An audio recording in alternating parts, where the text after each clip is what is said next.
Welcome to the AFR Saints channel, where we provide you daily content on your favorite team, the New Orleans Saints. Do us a favor and hit that subscribe button. Be sure to leave your comments below and smash that like button. Who dat? Should the New Orleans Saints trade up to the 10th pick? There's a reason I bring this up today. It's not plucked from the air. There's a report from Rich Cimini of ESPN.com, who covers the Jets, which suggests the Jets would like to slide down from 10. Their hope is that one of the teams immediately following them that is coveting a quarterback will be interested in moving up to 10 to nab that quarterback. And by the way, it's the Vikings at 11, the Broncos at 12, and the Raiders at 13. And obviously, Kirk Cousins is no longer with the Vikings. Russell Wilson is no longer with the Broncos. And the Raiders are just a mess. They went from Carr to Garoppolo, and now what are they going to do? Is it Aiden O'Connell? What are they going to do? They need a quarterback. And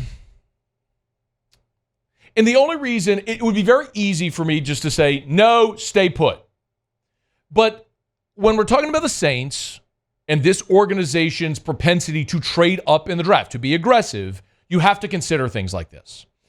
And while the Saints wouldn't be a team moving up for a quarterback necessarily, could a situation arise where the Saints are sitting there at 14 because of the expected run on quarterbacks, receivers that we're expecting in the top 10, maybe also Joe Alt, Brock Bowers? There could be a player sitting there at 10 that the Saints really covet, and they're willing to make a move up to get it. So I think we always have to consider what might that look like.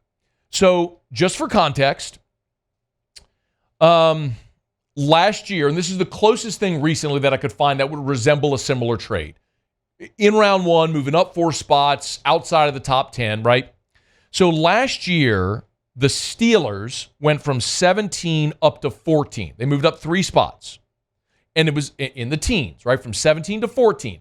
What we're talking about would be the Saints going 14 to 10. So the price may be a little steeper. But the Steelers traded with the Patriots to go from 17 to 14. And so they swapped first-round picks. And the Steelers added number 120 overall, which was a 4th-rounder. So basically, to move up 3 spots, they gave up a 4th-round pick. Which, that price feels cheap. Now, the Saints don't have a 4th-rounder this year. Remember, they have a 1, a 2, and then they have 4 5th-rounders. No 3, no 4. They have 4 5th-rounders and 2 6th-rounders. So maybe it would take a 5 this year, a future pick, something like that. I don't know. But in that realm, it feels doable, okay? So the price wouldn't be egregious. Now, the report from Cimini is that the Jets want a 2nd-round pick. If someone's going to move up, they want to do the pick swap in round 1 this year and then a 2. I can't tell you that if I'm the Saints, I'm okay with giving up your 2nd-round pick this year, or maybe even next year's 2, to move up these 4 spots because of what may be there. But I'll get to that. So again, Rich Cimini is reporting the Jets would like to trade down. They're hoping one of the teams that wants a quarterback bumps up, is willing to go up and take their pick at 10. Now, here's where, when I look at this draft, where the opportunity is going to be for the Saints. And this is the reason primarily why I don't want to see them move up. Remember, the scenario that Rich Cimini laid out was a team just after the Jets, the Vikings, the Broncos, the Raiders, moving up to 10 to get a quarterback. Well, consider this.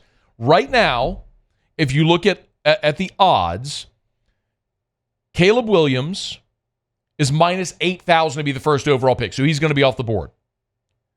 Jaden Daniels is minus 1,500 to go in the top 5. Drake May, minus 1,350 to go in the top 5. Marvin Harrison, minus 750 to go in the top 5.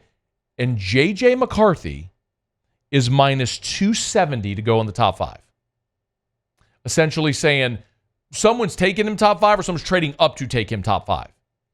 And again, if you're not sure with betting odds, minus 270 means you'd have to bet $270 to win 100.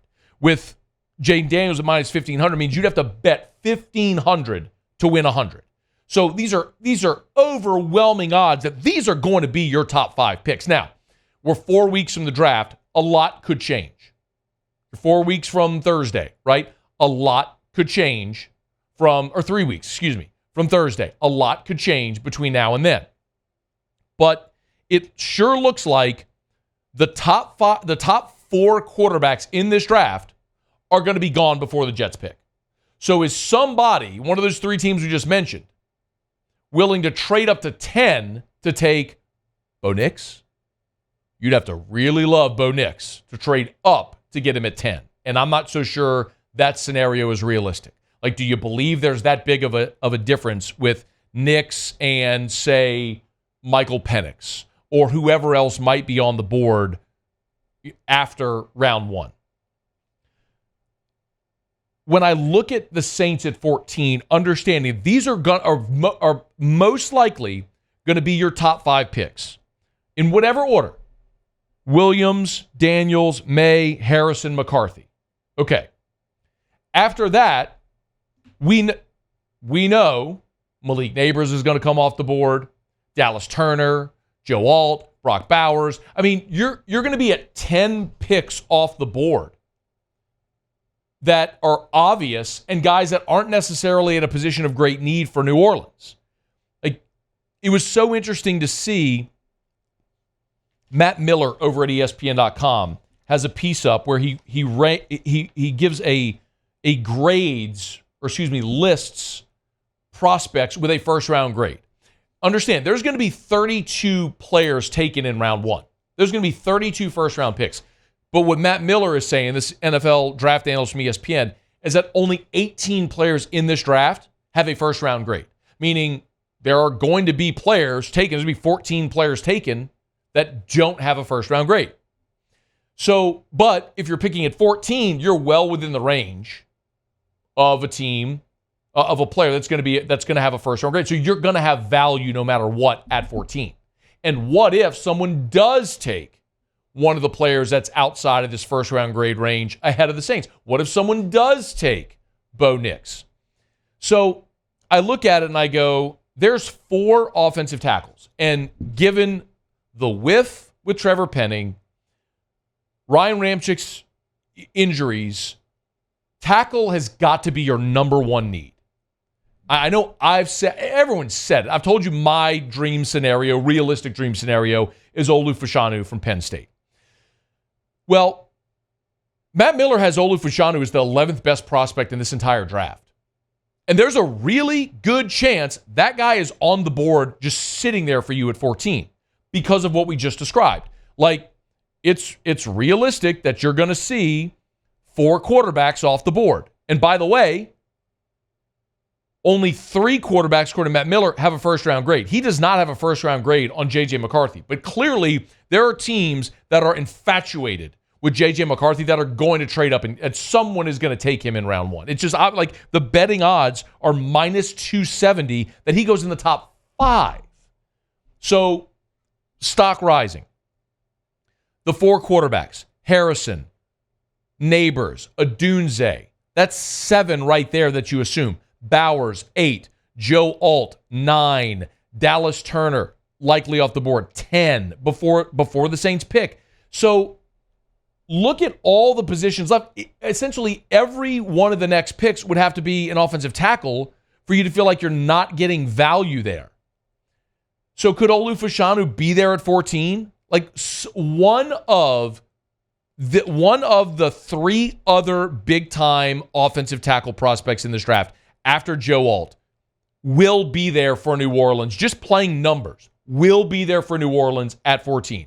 If it's Fashanu, who, by the way, is rated as the 11th best prospect in the draft, Fuaga, the offensive tackle from Oregon State, who he's got rated as the 12th best prospect in the draft, or Troy Fautanu from Washington, who he's got rated as the 16th best offensive tackle in the overall prospect in the draft.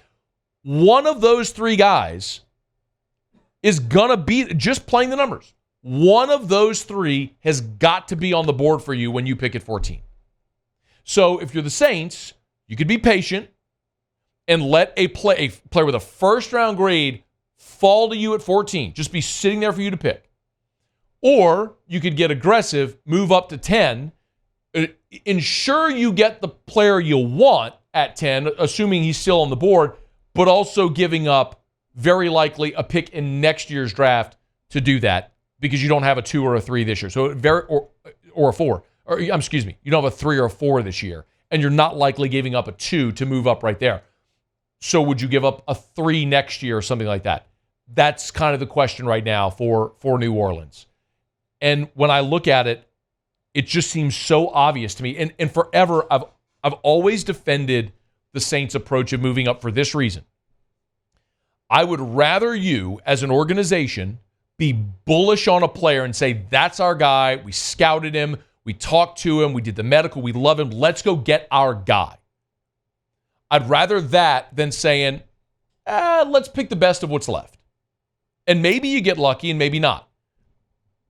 And yes, you could point to a lot of years where the Saints move up and they whiff. Marcus Davenport comes to mind. There are those. But I can also point out moving up in round 3 to take Alvin Kamara. I could go back to 2009 when the Saints moved up in round 5 to take a punter, and Thomas Morstead became your punter for the next decade.